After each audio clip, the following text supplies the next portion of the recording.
Isang mapagpalang gabi sa lahat ng tagapakinig ng Alex Aswang Stories. May babahagi na naman tayong kwento.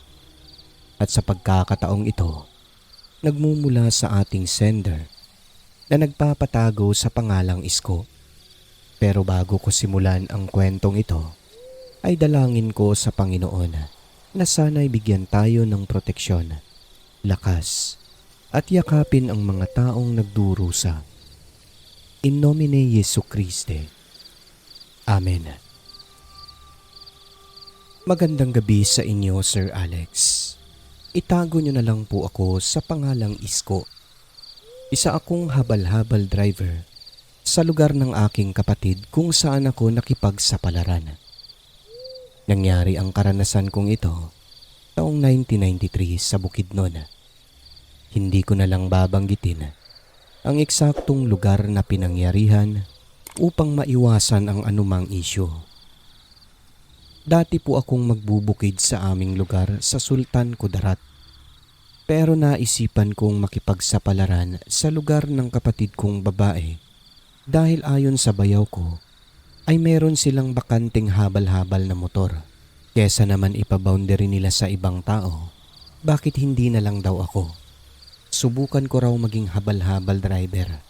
Naagad din naman akong pumayag dahil marunong naman po akong magmotorsiklo. Pagdating ko nga sa Bukidnon, ay agad ko nang pinagpraktisan ang kanilang motorsiklo. Hanggang sa nagsimula na rin po akong magbiyahe-biyahe. Hindi masyadong punuan sa umpisa. Pero kalaunan halos araw at gabi bumabiyahe ako at punong-puno na rin ang aking mga sakay. Dahil sa gusto ko ring makatulong sa kanila, makaboundary sa ate ko kahit papaano, kahit na ayaw nila. Nagbibigay ako sa kanila kasi sa kanila naman ang motor na aking ginagamit. Nakakahiya naman po pag hindi ako nagbibigay, di ba? Nag-iipon ako, Sir Alex, dahil naghahangad ako na magkaroon ng sarili kong motorsiklo. Dahil sabik na sabik talaga ako noon pagdating ng panahon na ako'y uuwi sa aming lugar sa Sultan Kudarat na mayroon ng sariling minamanehong motorsiklo. At yun na nga, araw at gabi ay bumabiyahe ako, maliban na lang sa tag-ulan dahil wala naman po yun pasahero. Pero kapag may magpapahatid, lalo na yung mga gulay, ay sinasakay ko yan gamit ang bukag o yung malaking basket. Pinagamitan ko ng raincoat upang hindi ako mabasa sa ulan. At dito nga nagsimula ang aking karanasan na hindi ko inasahan na mangyayari sa akin. Minsan isang hapon nun, 1:00 pasado, puminto ako sa isang maliit na karinderya sa tabi ng kalsada dahil hindi pa ako nakapagtanghalian. Nalipasan na po ako ng gutom dahil tumulong ako sa paghahatid ng mga gulay sa pinsan ng aking bayaw mula sa bukid nila papuntang palengke. Lumapit ako sa isang karinderya. Napansin ko ang ginang. Nakatitig siya sa akin habang ako'y namimili ng ulam. Tinanong ko siya kung pwede bang kumain doon. Sumagot naman ito at sinabing pwede. Anong ulam ang sayo? Ito lang po sabaw, ate. O sige, halika dito sa loob, dito ka sa mesa. Nagtanong siya sa akin kung taga-roon ba raw ako sa lugar. Ang sagot ko sa kanya ay medyo malayo-layo pa ang lugar na inuuwian ko. Napadaan lamang ako doon dahil meron akong hinatid na pasahero. Ngayon lang daw kasi niya ako nakita at ang sabi pa niya, hindi raw talaga sila nagpapakain doon sa kanilang karinderya. Nagtitinda lamang sila ng mga ulam. Kaya pala iisa lang ang mesa at maliit lang ang pwesto. Pumayag na lang daw sila na kumain ako doon dahil nakikita nilang ako'y gutom na gutom. Noong tinikman ko po ang karne at ang sabaw nito, talagang nanibago po ako sa lasa. Alanganing karne ng baboy at baka, kaya hindi ko napigilan ang aking sarili na magtanong sa may-ari na ginang na nagbabantay doon. Anong karne po ito at napakasarap? Ang sagot niya ay karning baka. Karning baka ito, Manang? Abay, ang sarap ah. Kakaiba po ang lasa nito ah. Ang sarap po talaga. Hindi ko talaga inakalang karning baka ito. At napakalambot pa. Ah, may sikreto kasi iho. Para mas lalong sumarap ang isang putahe. Sagot niya sa akin. Pero hindi kami araw-araw nagluluto ng sabaw. Dahil ang karne ng bakang ginagamit namin dyan, pinapatagal pa namin bago iluto. Na parang minamarinate daw nila sa mga sikretong sangkap. Ah, yun ho ba yung sikreto para mas lalong sumarap itong karne? Ngumiti ang babaeng ginang at sumagot ng tama ka. 1 hanggang 3 beses lang sila makapagluto ng ganong ulam. Minsan wala. Kumain na ako at talaga namang naparami ang kanin. Sa sarap ng karne at sabaw. Sabi ko sa kanya, ngayong nalaman ko na ang isa sa pinakamasarap magluto ng karning baka sa lugar ay babalik-balikan ko ito. Ngumiti ang tindera. Ang sagot nito, hanggat nandoon pa sila, ay magluluto sila ng ganoong putahe para sa mga customer na kagaya ko na nasasarapan sa kanilang luto. Iyon lang ang lagi kong kinakain sa karinderya nila. Pero kung minsan napipilitan sa ibang ulam kasi nga may mga pagkakataon 2 beses lang nakakapagluto. Bagaman hindi po maalata ang putahe na iyon, ngunit mabango ito at malambot masyado. Hindi ako mahilig sa maalat na pagkain kaya ang timplang iyon ay naaangko po sa aking panlasa. Katagalan, Sir Alex, sa pabalik-balik ko sa kanilang karinderya ay nakilala ko na rin ang asawa ng babaeng si Teresa na tindera. Ang pangalan ng asawa niya ay si Paok. Isang tahimik na lalaki. Mayroon daw silang anak pero nasa Cebu nag-aaral. Nakatira umano ito sa kapatid ni Manang Teresa. Napag-alaman ko po, bago lang din pala sila sa naturang lugar. Higit 1 buwan pa lamang daw sila na nangungupahan doon. Na buong akala ko pa sa umpisa ay kanilang pag-aari yun. Sa tagal kong pabalik-balik sa kanila ay naging kampante ako. May mga panahon na nililibre pa ako ng mag-asawa ng kanilang ulam dahil marami daw ang sobra. Yun naman ay kapag gabing-gabi na. Pero sa lahat ng karinderyang napansin ko, sila lamang po ang karinderyang nagbubukas ng tanghali at nagsasara naman ng gabi na. Pero kung sa bagay, ay meron pa rin naman talagang kumakain sa gabi. Lalo pat may mga biyahero na humihinto at gutom na gutom. Hanggang sa isang pagkakataon, pauwi ako galing sa lungsod. Nasa mga 3:00 pasado na ng madaling araw noon. Maaga ko kasing hinatid ang aking bayaw pagkat papunta siya sa kabilang isla.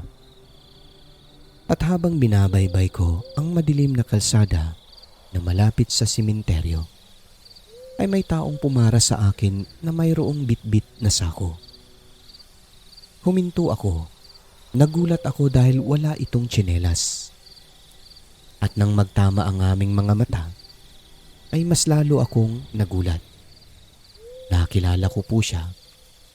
Walang iba kundi ang asawa ni Manang Teresa na sinong Paok. Tinanong ko siya kung bakit nakapaalang at saan nanggaling. Sumagot ito na naputol daw ang tsinelas niya, kaya tinapon niya na lamang daw ang mga ito dahil nadudulas sa kanyang paa. Luma na rin daw kasi, kaya bibili na lamang daw siya ng bago sa bayan. Magtatanong pa sana ako kung ano ang laman ng kanyang sako pero naisip ko po, Sir Alex, na baka masaktan siya kapag ginawa ko iyon. Dahil sa totoo lang ay mayroon po akong naaamoy na hindi maganda na nagmumula sa bitbit niyang sako. Nakapansin-pansin pumalo na sa katawan niya ang amoy. Mabaho po talaga iyon, sir. Parang may amoy patay na hayop. Pero hindi naman po nakakabaliktad sikmura. Nagpapahatid siya sa akin sa kanila. Maaga pa raw silang magluluto, kaya dalian ko na raw na hindi kami maabutan ng liwanag. Ako naman ay sumunod na lamang sa kanya. Pagkalipas ng ilang minuto, ay nakarating na kami sa kanila. Hindi lang ako nagpapahalata, pero paghinto namin ay talagang umalingasaw ang amoy ng sako pati na ang katawan ni Mang Paok. Pinahintay niya ako saglit dahil hindi raw siya nakadala ng pera. Kukuha raw muna siya sa loob. Bagay na aking ipinagtataka dahil hindi ka naman makabili ng karne o makasakay ng sasakyan kung wala kang pambayad. Maliban na lamang marunong kang lumipad. Noong naglalakad na siya, papasok sa kanilang karinderya, ay hindi ko alam kung namamalikmata lang ba ako o totoo ang aking nakita. Sapagkat nung napatingin po ako sa mga paa ni Mang Paok na walang tsinelas, ay tila ba hindi nakalapat ang mga paa niya sa lupa. Nang dahil doon, ay napatingin po ako agad sa kanyang ulo. Dito ay medyo nabigla po ako, Sir Alex. Hindi ko alam kung ito'y dala lang ba ng malakas na hangin na dumampi sa amin habang nakasakay sa motorsiklo. Dahil yung mga buhok po ni Mang Paok ay nakatayo. Pero pagbalik niya at pag-abot ng pera ay maayos na po ang kanyang buhok. Tapos nakalapat na rin po ang kanyang mga paa sa lupa na may suot ng tsinelas. Dahil nga sa reaksyon kong iyon, ay hindi napigilan ni Mang Paok na magtanong, "Oh, bakit parang nakakita ka yata ng multo?" Wala po, Manong. Namalikmata lang siguro ako. Sige po, mauuna na ako. Sige, Isko. Salamat ulit sa paghatid mo. Mamaya balik ka dahil magluluto na naman tayo ng paborito mong sabaw. Ganon ho ba, Manong? Sige ho, babalik ako mamaya. Sagot ko sa kanya ay hindi man lang nag-iisip. 6:00 pasado ng gabi ay dumaan ako sa kanilang karinderya. Napansin ko kada kain ko po sa kanila ay may nakalaan ng mangkok para sa akin na paborito kong putahe. Kaya raw nila ginagawa yon ay upang masiguradong matitirhan ako sapagkat marami umanong bumibili na baka ako'y maubusan. Marami raw kasi silang customer sa ganun na ulam. Nag-aagawan tuwing may luto na napakasarap na sabaw at karning iyon. Kaya naman nagpapasalamat din ako sa kanila. Lalo pat may mga pagkakataon na hindi nila ako pinababayad. Sarap na sarap akong kumakain noon, Sir Alex.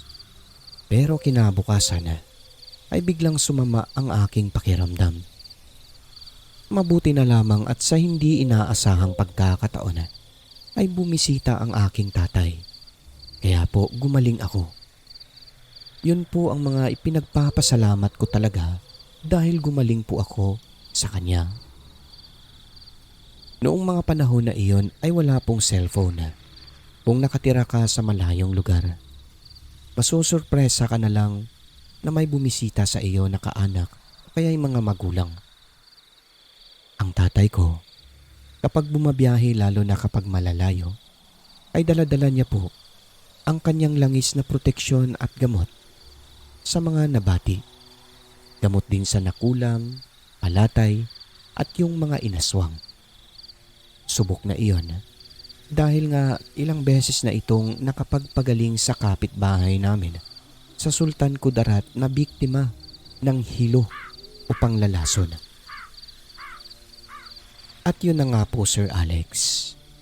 Pagdating ni tatay Nang malaman niyang halos isang araw na akong walang ganang kumain at namumutla, ay agad niya po akong pinainom ng langis at sinabayan ng mga nalalaman niyang dasal na Latin.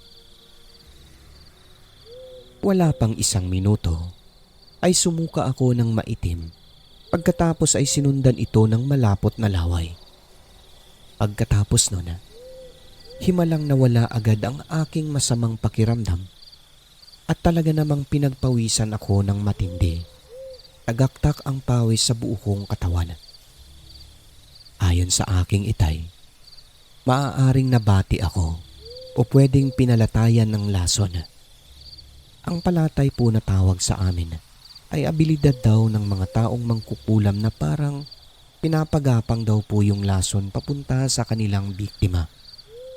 Ganon daw po ang posibleng nangyari sa akin noon dahil katulad ito sa kapitbahay namin noon sa Sultan Kudarat. Sa bukid nun po kasi, mayroon din po palatay. Kahit saan naman sila hindi nawawala. Parang mga buwaya rin daw sila sa gobyerno na nangangati ang mga kamay kapag hindi nakapagnakaw. Kawawang mga biktima. At yun na nga po. Bandang hapon noon, dahil sa magaling naman na ako na para bang wala lang nangyari, ay namasada ulit ako. Bandang 6:00 pasado ng gabi ay dumaan ako sa karinderya para kumain ng hapunan. Hindi ko alam kung bakit. Nakita ko sa mga mukha ng mag-asawa na para bang nagtataka sila sa akin. Kaya hindi ko napigilan ang aking sarili na magtanong sa kanila. O bakit parang nakakita yata kayo ng multo, Manong? Pagbibiro ko pa sa lalaki, kagaya ng biro nito sa akin dati. Ngumiti lamang ang mag-asawa sa akin at sinabing pasensya na dahil naubusan na raw sila ng paborito kong putahe. Hindi naman daw kasi nila alam na pupunta ako ng gabing iyon. Hindi rin daw sila magluluto ng putaheng iyon kinabukasan at sa makalawa dahil naubos na raw ang karne kanina. Pero Manang, dapat tinirhan niyo ako kasi diba araw-araw naman po talaga ako dito sa tindahan ninyo. Kasi ang daming customer kanina, diba Paok? Oo, tama siya. Ito na lang ang natira, mga gulay. Sige, yan na lamang po. Okay na yan. Agad naman nila akong binigyan at habang kumakain ay tinanong ako ni Manang Teresa kung wala ba akong sakit. Bagay na ipinagtataka ko talaga ng husto Sir Alex. Kasi bakit niya na itatanong ang ganon? Na tila ba alam niyang galing ako sa pagkakasakit. Pero dahil sa itinuring ko na rin sila na parang mga kadugo na rin, ay hindi ko pinag-isipan ng masama ang tanong na iyon ni Manang Teresa. Sa halip ay sumagot ako na nagkasakit nga ako pero gumaling agad dahil sa lana ng aking tatay na biglang dumating sa aming bahay. Sa sinabi ko pong iyon ay napansin kong nagkatinginan ang mag-asawa. Pasimple lamang nilang ginawa, ngunit nakita ko po ito sa gilid ng aking mga mata. Pero hindi man lang ako nag-iisip, Sir Alex. Ang sinabi kasi ng aking tatay, ako'y posibleng biktima ng panglalason.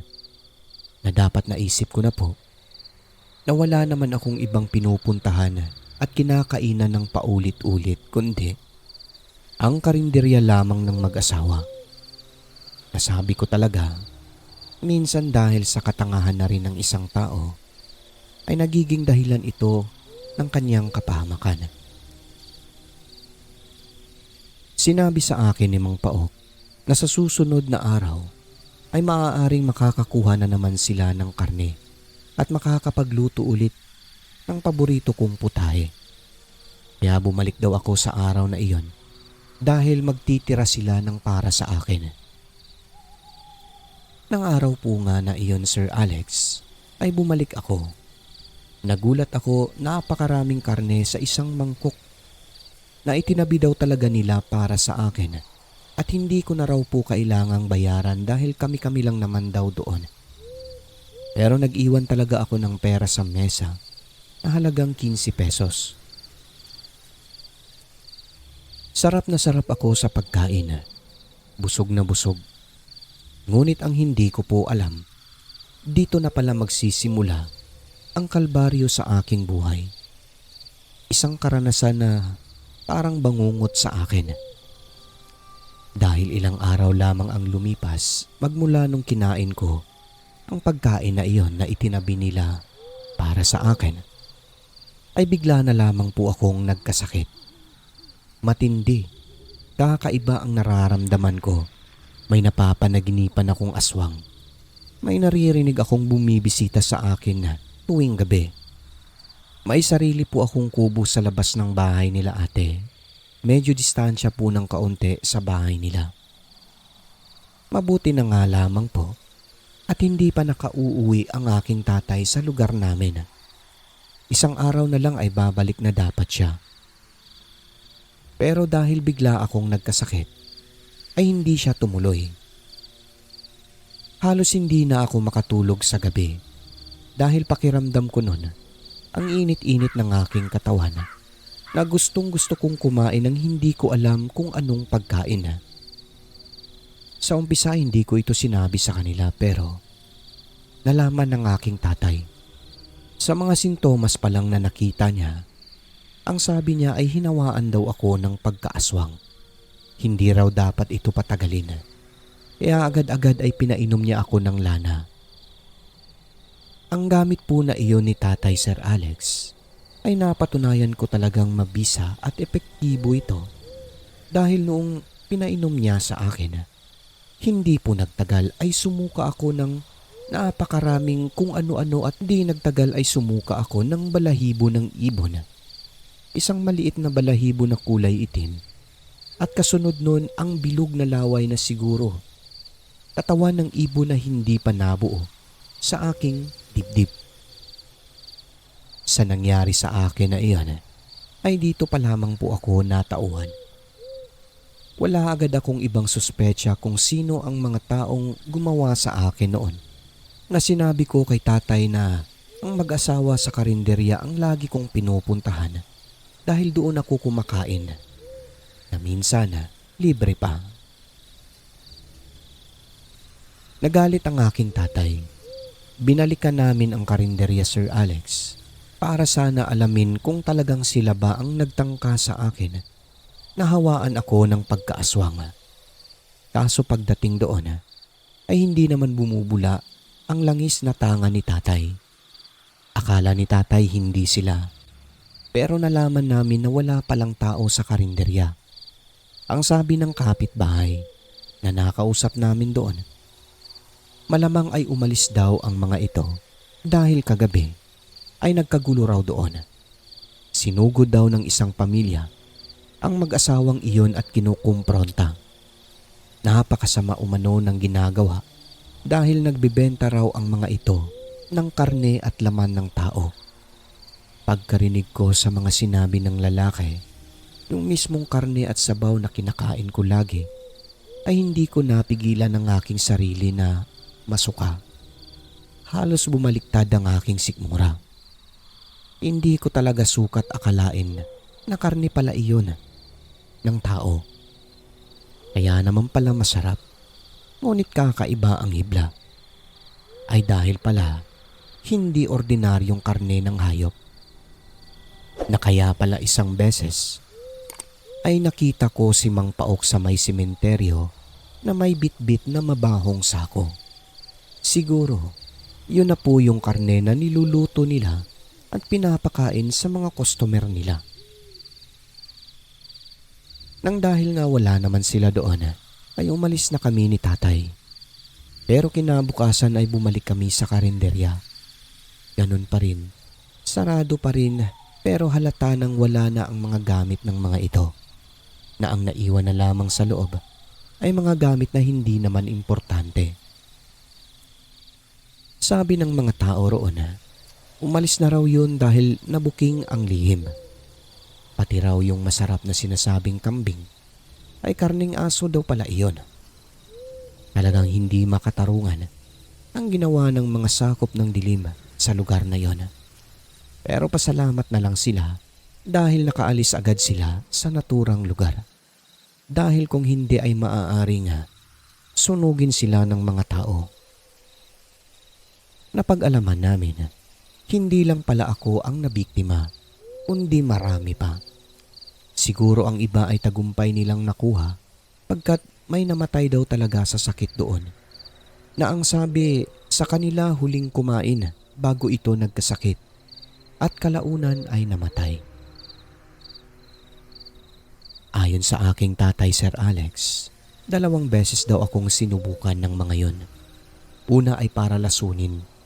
Siguro pag namatay daw ako, kukunin nila ang katawan ko at gagawing karne sa kanilang karinderya.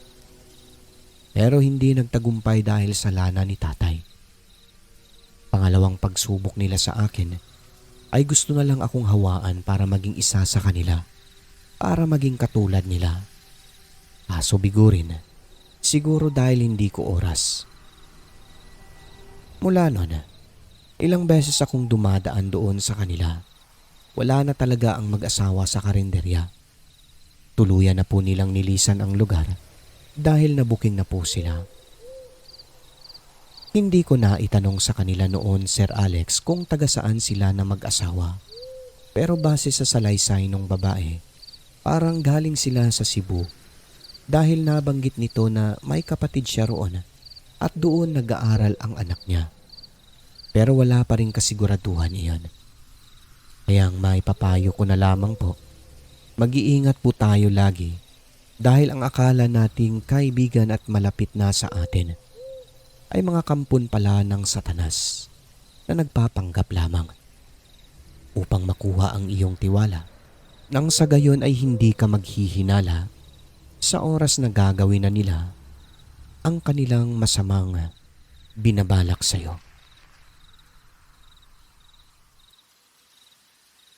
Hanggang dito na lamang po ang aking kwento. Sana po ay maitampok nyo ito sa inyong channel. Lubos na gumagalang, Isko.